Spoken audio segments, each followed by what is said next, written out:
এক নম্বর আযাব হলো এই নাফরমান সুদখোর ঘুষখোর মদখোর জিনাখোর বেশ্যার জুলুম অত্যাচার করনেওয়ালা ব্যক্তিকে মাপে পড়বে এমন আছে না? এমন আছে না? বলেন জমিন বইলে আছে না?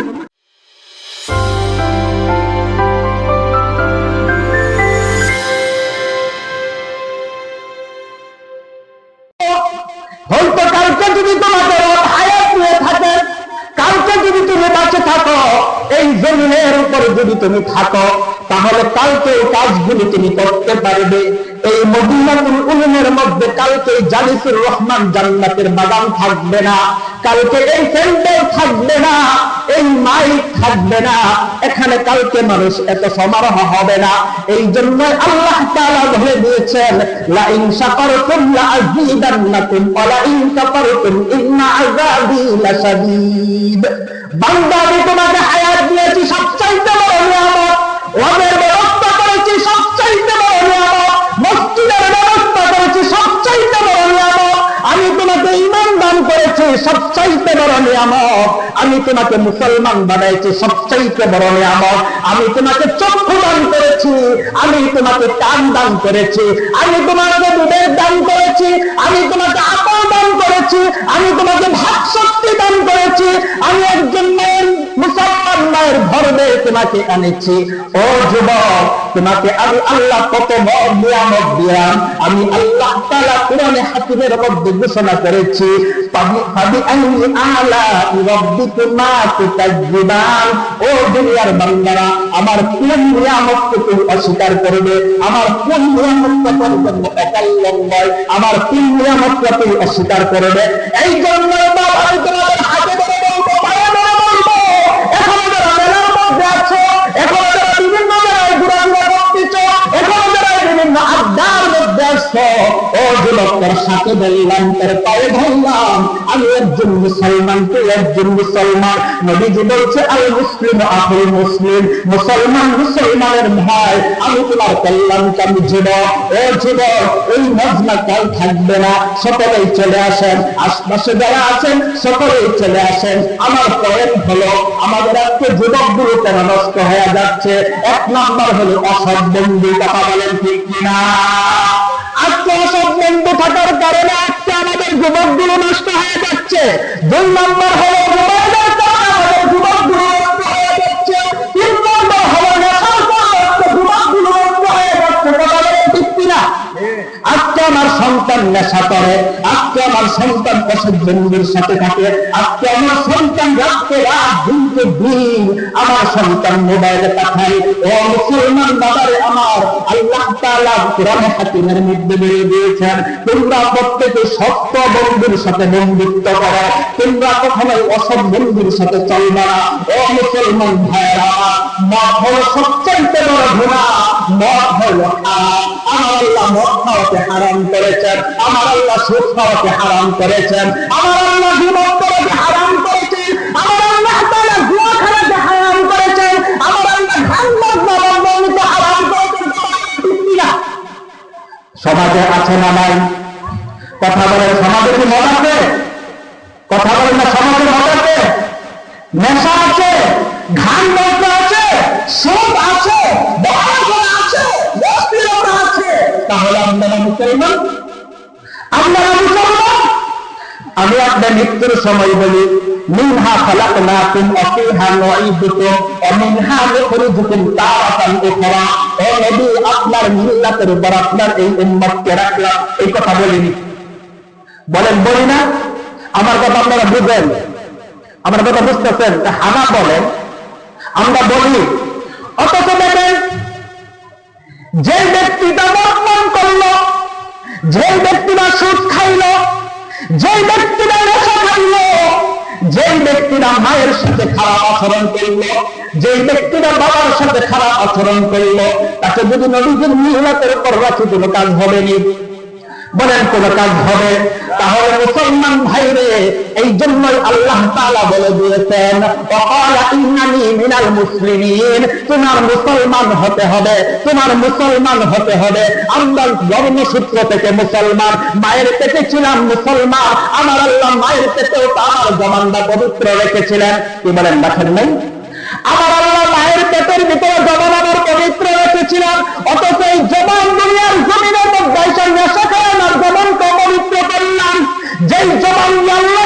থাকলে আমার আল্লাহ আরশে আজিম থেকে জবাব দেয়। ধরে তোমরা সুবহানাল্লাহ। যে আল্লাহ এই কপাল দিয়া সিজদা করলে আল্লাহ আরশে আজিম থেকে জবাব দেয়, যে চক্ষু দিয়া পানি ছেড়ে দিয়ে আল্লাহর কাছে দোয়া করলে আমার রব আরশে আজিম থেকে জবাব দেয়। ও মুসলমান ভাইরা আমার, আজকে আমার সন্তান নেশা খাইতেছে, আজকে আমার সন্তান নেশার মধ্যে চলছে, আজকে আমার সন্তান নেশা বিক্রি করতেছে, আজকে আমার সন্তান নেশার মধ্যে জড়িত, অথচ একজন মুসলমান বাবা যদি তার সন্তানের দায়িত্ব নিয়ে উমরের ভূমিকা পালন করত, উমরের ভূমিকা পালন করত, তাহলে আমাদের নতুন প্রজন্ম প্রত্যেকটা খালেদ বিন ওলীদ হয়ে যাইত। কথা বলেন ঠিক কিনা? মুসলমান ভাইরা আমার, হযরত ওমর রাদিয়াল্লাহু তাআলা আনহু তার সন্তান আব্দুল্লাহ ইবনে ওমর মদ পান করলে তারি পান করেছিলেন, মুখ থেকে দুর্গন্ধ আসতেছিলেন। আল্লাহ তাআলা কোরআনে হাকিমের মধ্যে ঘোষণা করে দিয়েছেন, যেই ব্যক্তি শরাব পান করবে ওকে 80টা বেতের আঘাত করা হবে, যেই ব্যক্তি জিনা করবে, যেই ব্যক্তি জিনা করবে তাকে খণ্ডচ্ছেদ করা হবে। আজকে যদি কোরআনের আইন থাকতো, আজকে যদি এই জমিনে ইনসাফ থাকতো, আজকে প্রত্যেকটা ছেলে খাদির মতন হয়ে যেত। কথা বলেন ঠিক কিনা? মুসলমান ভাইরা আমার, হযরত ওমর তার সন্তানকে ঢাকলো, বললেন বাবা আমি হলাম পৃথিবীর বাদশা, আমি হলাম রাসূলের খলিফা, আমি হলাম রাসূলের সাহাবী, অথচ তুই হলে আমার সন্তান, আমি কোরআন বিরোধী কাজ করতে পারবো না। অথচ মুসলমানদের ধান বাজনা বাজানো হারাম, সুদ খাওয়া হারাম। কোরআনে নাই? কথা বলেন না কেন? নাই? কোরআনে আছে সুদ খাওয়া হারাম, ধান বাজনা বাজানো হারাম, মদ খাওয়া হারাম, নেশা খাওয়া হারাম। তুমি একজন মুসলমানের সন্তান কিভাবে নেশা পান করো? তুমি একজন মুসলমানের সন্তান হয়ে কিভাবে সুদ খাও? তুমি একজন মুসলমানের সন্তান হইয়া কিভাবে বিষ খাও? ও মুসলমান ভাই ভাইরা, উমরের বিচারটা কেমন ছিলেন বাবা আপনি একটু দেখেন। হযরত ওমর রাদিয়াল্লাহু তাআলা আনহু তার সন্তানকে ভোট দেয়া বলতেছেন, আব্দুল্লাহ তোমার জবান থেকে আমি দেখতেছি মদের ঘাম আসতেছে। আব্দুল্লাহ ডাক দিয়ে বললেন, বাবা আমি তো মদ পান করি নাই, আমি তো শরাব পান করি নাই। বলছে আমি তোমার ঘাম পাইতেছি, আমি তোমার মুখ থেকে ঘাম পাইতেছি, এই ভুল ভঙ্গময় বস্তুর ঘাম আমি পাইতেছি। হযরত ওমর রাদিয়াল্লাহু তাআলা আনহু তার প্রশাসনকে ঢাক দিয়ে বললেন, ও আমার প্রশাসন, আমার ছেলে আব্দুল্লাহকে ধরে নিয়ে আসো, আমার ছেলে আব্দুল্লাহকে অ্যারেস্ট করো। প্রশাসন হযরত ওমর রাদিয়াল্লাহু তাআলা আনহুর কথায় তার সন্তানকে অ্যারেস্ট করলেন, তার সন্তানকে ধরলেন। ধরার পর ওমর রাদিয়াল্লাহু তাআলা আনহু জোহরের নামাজের ইমামতি করলেন, সন্তানকে মসজিদে নববীর সামনে বেঁধে রাখলেন। সকল মুসলিমরা মসজিদে ঢুকতেছে, দেখতেছে বাদশার ছেলে মসজিদের সামনে বসা। আজকে যদি এই জমিনের মধ্যে ওমরের মতো শাসন থাকে, তাহলে আপনারা কখনো নতুন প্রজন্ম ধ্বংস হবে না। কথা বলেন ঠিক কিনা? আজকে নাহি আনিল মুনকার, সৎ কাজে আদেশ করতে হবে আপনার মুখ কাঁপে, সৎ কথা বলতে আপনার মুখ কাঁপে, সত্য কথা বলতে আপনার দিমাগ নষ্ট হয়ে যায়, আর মিথ্যা বলে আপনি হলগুল্লাহ পাংচার উল্লাস করেন। কথা বলেন ঠিক কিনা? সত্য বলে যদি জমিন থেকে যেতে পারেন, এই 10 দিনের সময় একটা জান্নাতের মালিক আল্লাহ আপনাকে বানায়া দিবেন। সুবহানাল্লাহ। হযরত ওমর রাদিয়াল্লাহু তাআলা আনহু জোহরের নামাজের পর সকল মুসল্লিদেরকে ডাক দিয়ে বললেন, মুসল্লিরা একজন মদ সেবকের বিচার হবে। কি বলছেন বলেন? একজন মদ সেবকের বিচার হবে। হযরত ওমর রাদিয়াল্লাহু তাআলা আনহু ঘোষণা দেওয়ার পর যখন হযরত ওমর এই ঘোষণা দিলেন, সমস্ত মুসলিমরা নামাজের পরে বসলেন। বসার পর প্রশাসনকে ডাক দিয়ে বললেন, প্রশাসন চাদর দিয়ে আঘাত করো। কোরআনের আইন হলো 80টা। কয়টা বলেন?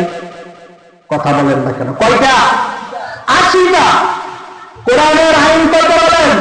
ইসলামের দ্বিতীয় খলিফার সন্তানের বিচার হবে। আজকে তো গরিবের বিচার কি সুন্দর হয়, টাকাওয়ালার সন্তানের বিচার হয় না। কথা বলেন ঠিক না? রাতের আধারে সিদ্ধান্ত হয়ে যায়, মান থাকবে না, ইজ্জত থাকবে না, টাকা লাগে পাঠাবে না, রায় কিন্তু আমার সন্তানের প্রতি আনতে হবে। কথা বলেন ঠিক কিনা? আল্লাহর আরশ পর্যন্ত পৌঁছে যায় মুসলমান। মসজিদের হাহাকার আল্লাহর আরশ পর্যন্ত পৌঁছে যায় মুসলমান। মুসলিমদের দোয়া কখনো আমার আল্লাহ দেখাবেন না, মা বাবার দোয়া কখনো আমার আল্লাহ দেখাবেন না। এই জন্য মুসলিমদের সাথে কখনো বিয়াদবি করবো না, মুসলিমদের উপর অত্যাচার করবো না, মুসলিমদের উপর জুলুম করবো না, মুসলিমদের উপর নির্যাতন করবো না, মুসলিমদের উপর আক্রমণ করবো, মুসলিমের হাত আল্লাহ অবস্থান করতে পেরেছে। হযরত ওমর রাদিয়াল্লাহু তাআলা আনহু প্রশাসনকে ডাক দিয়ে বললেন, প্রশাসন, আমার সন্তান হলে কি হবে? কোরআনের বাইরে যেতে পারবো? বলেন, কোরআনের বাইরে যেতে পারবো না। আমার কোরআনের বাইরে যাওয়ার কোনো শক্তি নাই। কোরআনে আইন করেছেন কে? বলেন কে? আল্লাহ। চেয়ারম্যানের ছেলের বিচার একরকম, এমপির ছেলের বিচার একরকম, মন্ত্রীর ছেলের বিচার একরকম, রেস্তাওয়ালার বিচার আর একরকম। কথা বলেন ঠিক কিনা? দোয়া খাবে, দোয়া খাবেন, দুনিয়ার আদালতে না খাইও আল্লাহর আদালতে খাবেন। কথা বলেন ঠিক কিনা? আদালত একটা আছে, মামলা করার জায়গা আছে, এমনও তো আছে আপনাদের জিন্দিসালা আছে কিনা আমি জানি না, তার সাথে কথা বললে সে ফোন দিলে হুমকি দেয়, ধুমকি দেয়, এখনই ফোন দিলে পুরা কালিয়া কুদ্দা এই জিন্দিসালা চলে আসবে। কি বলেন ঠিক না? হুমকি দেয়, হুমকি দেয়।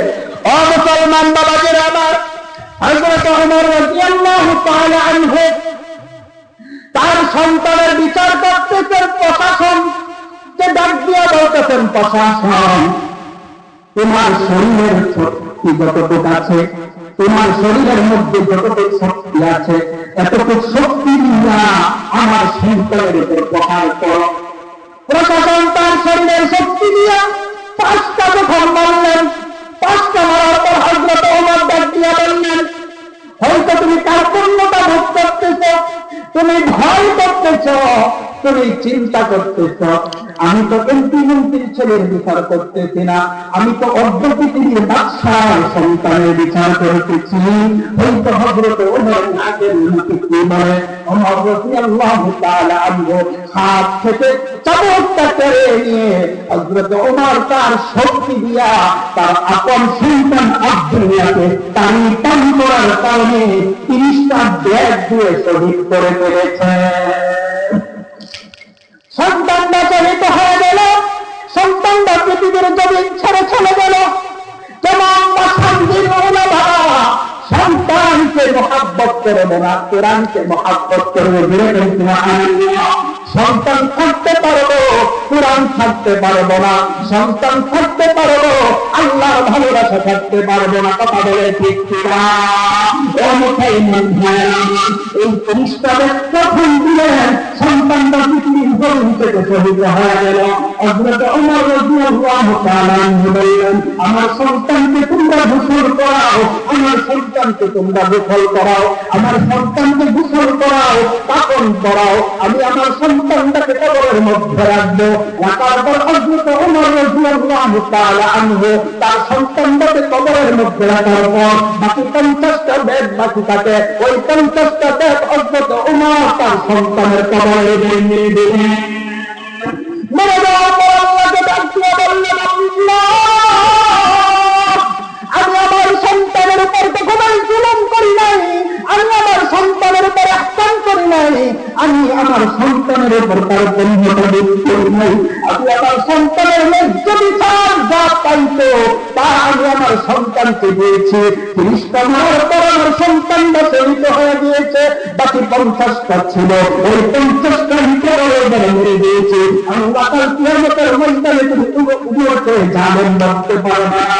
আমি তোমার কোরআনকে ইনসাফের জন্য প্রতিষ্ঠিত করার জন্য, মুক্তির সিরাতাল মুস্তাকিমের উপর সন্তানকে ওঠানোর জন্য আমি হযরত ওমর এই জমিনের মধ্যে ইনসাফ কায়েম করেছি। আজকে যদি সেই ওমরের বিচার থাকতো, আজকে ঠিক আছে পেটের মধ্যে যায় মক্কা আছে না? এই কথা বলেন না কেন? আছে না?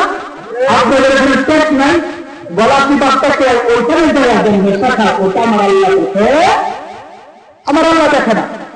দেখেন, তাহলে মুসলমান আমার আগের মুশারফে বলে গেছে গুনাহ হলো মানুষকে ধ্বংস করে দেয়, সুদ খাইয়া মানুষকে ধ্বংস করে দেয়। সুদ খাওয়ার সন্তান কখনোই আলেম হয় না, নেশা করিওয়ালার সন্তান কখনোই আলেম হয় না। ও ভাই, তুমি কিসের জন্য সুদ খাইবা? তুমি কিসের জন্য ঘুষ খাইবা? তুমি কিসের জন্য জুলুম করবা? তোমার একটা কবর আছে, তোমার মসজিদে তোমার খাত তোমার টাকা দিয়া বানানো হয়েছে, কথা বলে ঠিক না? তাকে মেহাদতা দিলে না হুজাবে খুনা, তাকে মেহাদতা দিলে না হুজাবে খুনা। যাহা কিছু করিতে হয় করো অমুবেলা, এত টাকা এত পয়সা দিতে রাখবে ভাই, এত টাকা এত পয়সা দিতে রাখবে ভাই, তাপুর তো কাকে তুমি আইসে চাইটা এটা সঙ্গে তোমার যাবে না।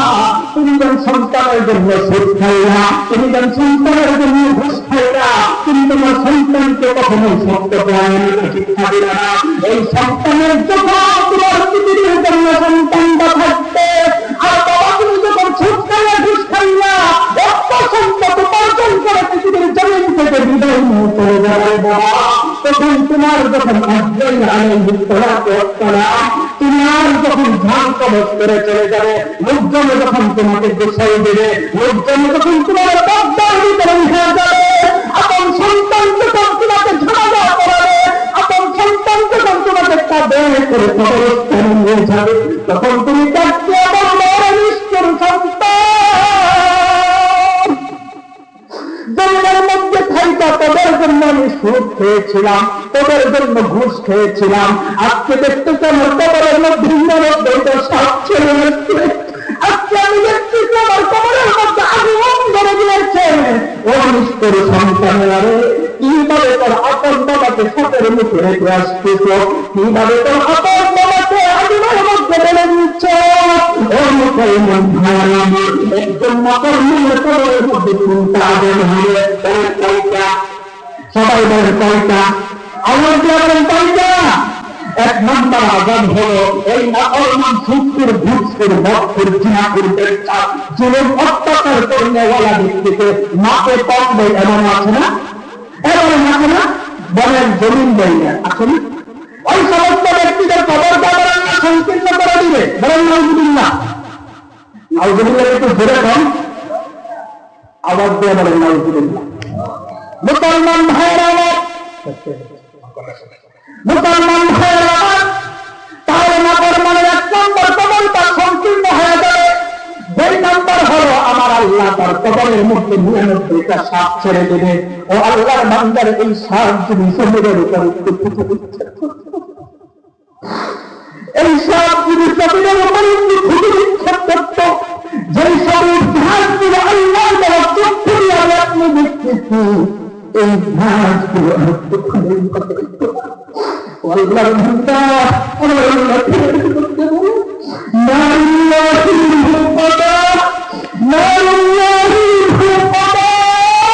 আল্লাহ তাআলা বলেন জাহান্নামীদের কবরের মধ্যে আবার আল্লাহ জাহান্নামের আগুন ধরায় দেওয়া হবে।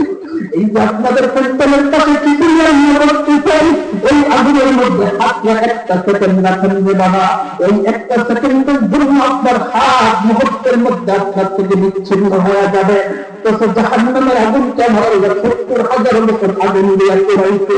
এই জন্য যুবক তোমার হাতে ধরি ভাই, তুমি একজন মুসলমান যার কপালে চিন্তা, যেই কপাল নিয়ে আল্লাহকে চিন্তা করো না, এটা কখনোই কপাল হতে পারে না। যে চক্ষু দিয়া আল্লাহ নিয়ামত দেওয়ার পরে আল্লাহকে চিনো না, এটা কখনোই চক্ষু হতে পারে না। যে কান দিয়ে আযান শোনার পরে মসজিদে আসে না, এটা কখনোই কান হতে পারে না। যে জবাব দিয়ে আল্লাহ এবং নবীর মুহাব্বতের ফিকির করে না, এটা কখনোই জবাব হতে পারে না। যেই জিন্দেগির মধ্যে বন্দী নাই, এটা কখনোই বন্দী হতে পারে না। আল্লাহ কোরআনের মধ্যে বলছেন লাহুম কুলুবুন লা ইয়াফকাহুনা বিহা ওয়া লাহুম আ'ইনুন লা ইবসিরুনা বিহা ওয়া লাহুম আযানুন লা ইয়াসমাউনা বিহা। চক্ষু থাকবে দেখতে পারবা না, কান থাকবে শুনতে পারবা না, জবান থাকবে কথা বলতে পারবা না, হাত থাকবে লড়াইতে পারবা না, চক্ষু থাকবে দেখতে পারবা না, পা থাকবে হাঁটতে পারবা না। তখন তোমাদের সবাই বলবে না, তোমাদের তখন তখন তোমার নাম আব্দুর রহমান মাইনাস হয়ে যাবে। তোমাকে বলবো না না কষ্ট হলে ভুল বন্ধ করে দিতে, তুমি একজন দুর্বল হয়ে যারা। এই জন্য দুর্দিন ভাইয়া আমার বড় দাদা ভাইয়া আমার ওর যুবকের বাড়ি করে আমি হলাম। ওর যুবক কখনো নেশার কাছে চাইস না, তোর আমার নাম মুরুবি দেখবে। ওর যুবকের একটা ভিতরের পাল্লা আছে, ওর যুবকের একটা মন্ত্রের আসর আছে, তোর একটা বিচারকারী বলে আছে। ও যুবক ভাইয়েরা আমার, তোমাদেরকে নথিকা করে দিলাম যুবক, তুমি হলে জমিনের মধ্যে শ্রেষ্ঠ সন্তান। তুমি আল্লাহ তাআলাকে চিন্তা করো, আল্লাহকে ধোলাই করো, আল্লাহর হুকুম মানো, আল্লাহর দাসত্ব করো। সুরের সাথে যারা জড়িত ও ভাব আত্মে তওবা করেন, আত্মার আইনগুলো আল্লাহ তাআলার মধ্যে বলে দিয়েছেন, তওবা করলে না আত্মা মহিলাকে কবল দেবে। আমি যে আয়াতে কারিমা তেলাওয়াত করছিলাম, তুমি আত্মাকে সন্তানদেরকে বলতে বাবা আল্লাহর সাথে বন্ধুত্ব করো, সন্তানদেরকে বলতে বাবা তুমি ভাবের সাথে বন্ধুত্ব করো, সন্তানদেরকে বলতে বাবা তুমি ভাবের সাথে বন্ধুত্ব করো, সন্তানদেরকে বলতে বাবা তুমি পরস্পরের সাথে বন্ধুত্ব করো। তার কারণ হলো ইমান কখনো তোমাকে মদ খাইতে বলবে না, ইমান কখনো তোমাকে ফেসবুক চালাইতে বলবে না, ইমান কখনো তোমাকে বলতে বলবে না, ইমান কখনো তোমাকে ব্যবসায় বন্ধ করে বলবে না, ইমান কখনো তোমাকে খারাপ কাজের উৎসাহ করবে না। কথা বলে